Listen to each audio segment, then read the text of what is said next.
Hello, আসসালামু আলাইকুম। আজকে থেকে আমাদের জাভাস্ক্রিপ্ট 30 দিনের কোর্স স্টার্ট হয়ে গেল। আমরা এই 30 দিনের ভিতরে জাভাস্ক্রিপ্টের এ টু জেড শিখতে পারবো ইনশাআল্লাহ। আর আজকে আমাদের প্রথম ফার্স্ট ডে। আর আজকের ভিডিওতে আমরা শিখব জাভাস্ক্রিপ্ট কি, জাভাস্ক্রিপ্ট কেন ব্যবহার করা হয় এবং জাভাস্ক্রিপ্ট কীভাবে সেট আপ করতে হবে। প্রথম জাভাস্ক্রিপ্ট রান। প্রথমত আমরা যদি আহ, যে কোনো ব্রাউজারে যাওয়ার পরে যদি আমরা ভিএস কোড লিখি,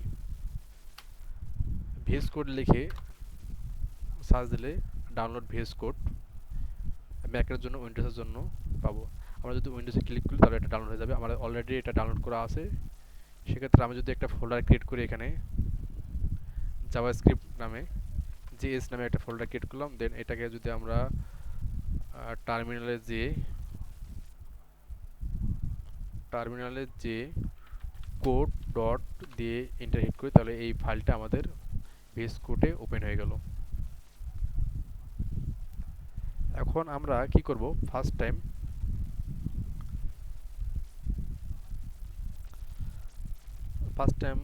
দেখবো যে জাভাস্ক্রিপ্ট কি। জাভাস্ক্রিপ্ট হলো একটা প্রোগ্রামিং ল্যাঙ্গুয়েজ। এটি মূলত ব্যবহার করা হয় ওয়েবসাইটকে ডাইনামিক করার জন্য। মানে বাটনে ক্লিক করলে কাজ করবে, ফর্ম সাবমিট হবে, ডাটা অটোমেটিক অটো চেঞ্জ হবে। সহজভাবে বললো যে এইচটিএমএল হলো স্ট্রাকচার, সিএসএস হলো ডিজাইন, আর জাভাস্ক্রিপ্ট হলো ব্রেইন। জাভাস্ক্রিপ্ট শিখলে আমরা তৈরি করতে পারবো ওয়েবসাইট, তৈরি করতে পারবো মোবাইল অ্যাপ, রিঅ্যাক্ট নেটিভে তৈরি করতে পারবো, ব্যাকএন্ড যেটা নোড.জেএস সেটা করতে পারবো, দেন গেম ডেভেলপ করতে পারবো। একটা ল্যাঙ্গুয়েজে ফুল স্ট্যাক ডেভেলপার হতে পারবো। জাভাস্ক্রিপ্ট রান করার জন্য আমাদের তো অবশ্যই ভিএস কোড লাগবে, কোড এডিটর লাগবে, বা যে কোনো কোড এডিটর দিয়ে জাভাস্ক্রিপ্ট রান করানো যায়। এখন আমরা জাভাস্ক্রিপ্টের প্রথম প্রোগ্রামটা রান করার জন্য, কোডটা রান করার জন্য যদি আমরা এখানে html dot index dot html hit করি, তাহলে একটা ফাইল ক্রিয়েট হয়ে গেল। এখন আমরা এর ভিতরেই লিখব। যদি আমরা এই এক্সক্লেমেশন চিহ্ন দিয়ে আমরা এন্টার হিট করি, তাহলে আমাদের এই HTML ফাইলটা অটোমেটিক তৈরি হয়ে যাবে। যেহেতু আমরা আজকে ফার্স্ট, সেহেতু আমরা নিজেই এটা টাইপ করে লিখব, ডক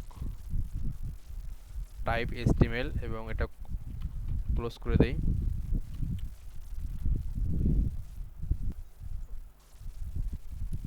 HTML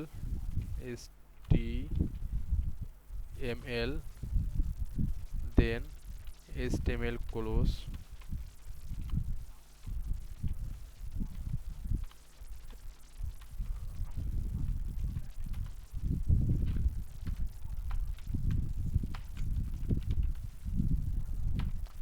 যেহেতু আমরা ফার্স্ট টাইম শিখতেছি, সেক্ষেত্রে আমরা অবশ্যই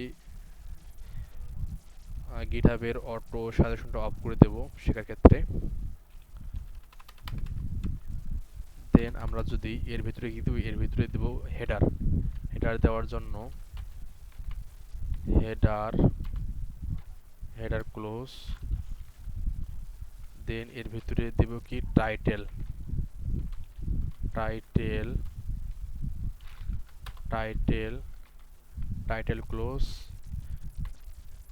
JS1 টাইটেল। দেন আমরা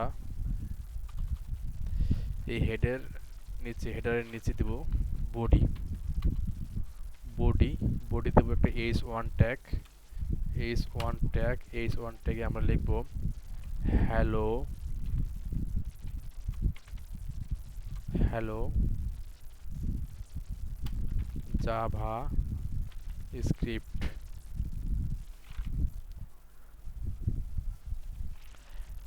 এখন যদি আমরা এটাকে রান করি, রান করলে কি হবে, রান করলে এটা আমাদের ক্রমে রান করি, ক্রমে এই জাভা স্ক্রিপ্টটা রান হয়ে গেল, এই HTML ফাইলটা রান হয়ে গেল।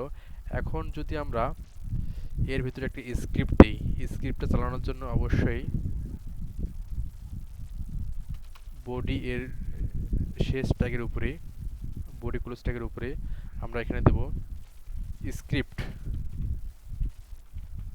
স্ক্রিপ্ট স্ক্রিপ্ট স্ক্রিপ্ট শুরু, স্ক্রিপ্ট শেষ। এর ভিতরে দেবো জাস্ট অ্যালার্ট অ্যালার্ট যদি দেই, দেওয়ার পরে এখানে ডাবল কোটেশন অ্যালার্ট দিয়ে double quotation hello world, hello world, just এটা সেমিকোলন দিয়ে ক্লোজ করে দিলাম। এখন যদি আমরা এটাকে আবার রান করি, জাস্ট এটা রান হয়ে গেল এবং এই যে এখানে একটা অ্যালার্ট ডায়লগ শো হয়ে গেল, এখানে আছে কি হ্যালো ওয়ার্ল্ড, আমরা ওকে করে দিলাম। জাস্ট এটাই হলো জাভাস্ক্রিপ্ট স্টার্ট। এখন চাইলে আমরা এখানে কনসোলে জাভাস্ক্রিপ্টটা লক করে দেখতে পারি। লক করার জন্য just console lock hello from console. এখন যদি আমরা আবার এইটাকে রান করি, রান করার জন্য স্টার্ট ডিবাগ ইয়েস, এটা ক্লোজ করে দিই, দেন স্টার্ট ডিবাগ রান করলাম, এখানে রান হয়ে গেল। আর এখন যদি আমরা এখানে কনসোলে যাই,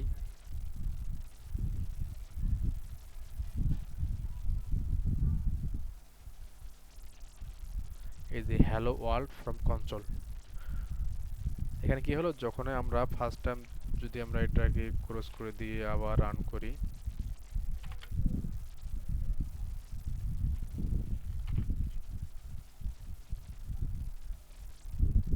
ক্লিয়ার কনসোল, দেন আমরা যদি এটাকে রান করি, রান করলে ফার্স্ট টাইম আমাদের আসবে অ্যালার্টটা আসবে, যখন আমরা ওকে ক্লিক করব তখন আমাদের এই কনসোলটা প্রিন্ট হবে। এই যে হ্যালো ফ্রম কনসোল, এই যে কনসোল ডট লগে এটা প্রিন্ট হয়ে গেল। ধন্যবাদ সবাইকে, আজকের ভিডিও এতটুকুই।